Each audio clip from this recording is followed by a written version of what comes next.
No matter how many invitations protesters offered police. Trashing shops, setting train stations alight, blockading fire trucks, barricading streets, hurling petrol bombs. Police stayed away at first, just hours before a controversial mask ban became law.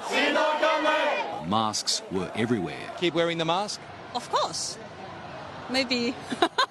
I don't know, but I will try. And we've been having our masks on this entire time, so this really shouldn't be any hassle. Here, a plainclothes police officer was beaten by a mob, and as he tried to retrieve his gun to scramble away, he was petrol bombed and set alight.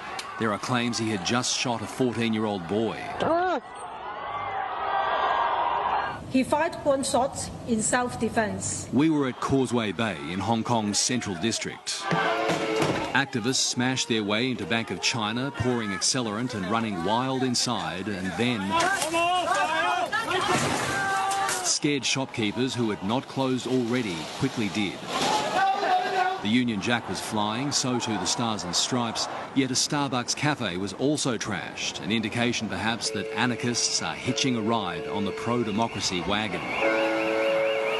So this is now the third fire lit in Hong Kong's Central District. The restraint shown by police not to come here is quite frankly extraordinary. Now, while the damage is plenty to Hong Kong's infrastructure, particularly metro stations and shops, it is negligible compared to the damage to the Hong Kong economy.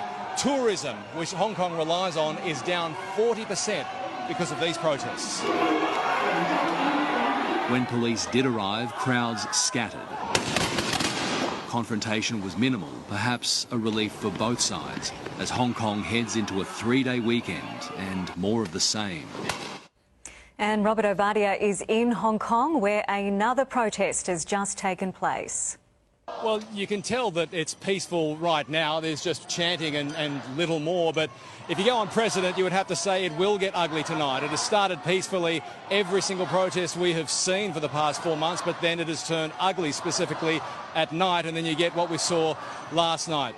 Given the fact that the second time police have fired a round was last night, the first time was a couple of days ago in this entire 4-month conflict, you would have to say that tempers will be frayed tonight, and this is an extremely difficult job for the Hong Kong authorities because they know that they will be playing into protesters' hands if the police go in too hard, and then the argument will be that that is influence from China.